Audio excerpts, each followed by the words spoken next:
Okay, so let's take a look at the settings for Content Hub. So if you've got the Content Hub subscription, you'll need to set it up. As usual, I've got here from clicking on the settings tab and then scrolling down to content and then just clicking on the caret menu and dropping down all of these options. Okay, so firstly we'll start with the domains and URL option, and this is where we are going to connect the domains for the business. You've got your website domain and then your blog, landing page, and potentially podcast, for instance, subdomains, which you set up on the page really easily here. So connected to a domain by clicking on connect to domain, and it'll walk you through setting it up. Let's have a quick look.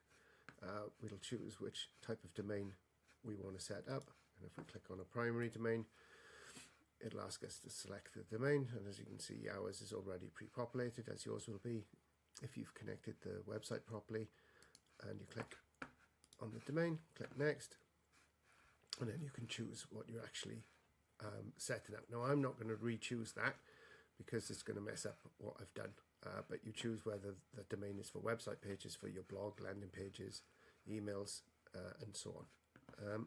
And that's pretty much it, really. Let's cancel that, get rid of that. When it comes to then connecting a secondary domain, you connect the domain and choose a secondary domain. You can choose redirects or your email sending domain, all of which need to be set up on here. Now you can see there are issues, particularly with email sending domains, that may need to be done by your IT department, quite likely to be needed to be done by your IT department, because HubSpot, when it comes to the email sending domain, is looking for some nice acronyms for you. So DMARC and DKIM, and having updated SPF records. So DMARC and DKIM are trying to show the recipient of your email that they can trust you as a sender, so it's really important. And the SPF record basically connects HubSpot to your email domain. Updating the SPF record connects HubSpot to your email sending domain, which again shows the receiver email client that they can trust the email that's being sent to you. So it's really important that you get that stuff done, which is why it's probably useful for you to either come to us to do this for you directly or to get your IT team to sort it out. Now, when we're on the subject of domains, you can also select your redirect domains here.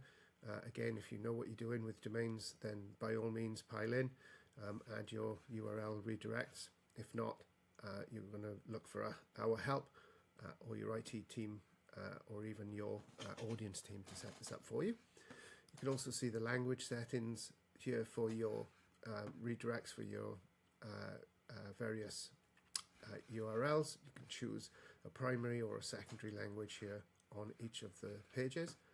You'll generate a sitemap here in the sitemap tab,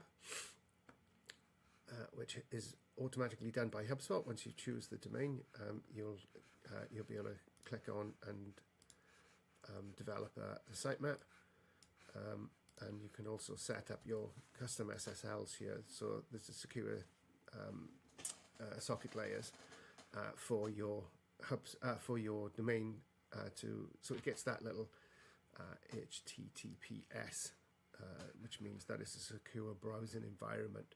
Again, another really important setting from a cybersecurity perspective and from a usability perspective and a trust perspective. So if you have an SSL certificate, and you can, if you don't have one, you can add it here. So the domains section is probably one of the more complicated bits in HubSpot, one that's more difficult to do if you're just a marketer or just a salesperson like me. It's pretty easy to follow the directions, to be fair, and even buy a domain here. But you just want to make sure that all the bits are connected properly so that everything works the way that it should, especially on the email sending domains. Okay, I hope that makes sense. And as I said, if you have any issues with any of this stuff, then get in touch with us and we'll be more than happy to help.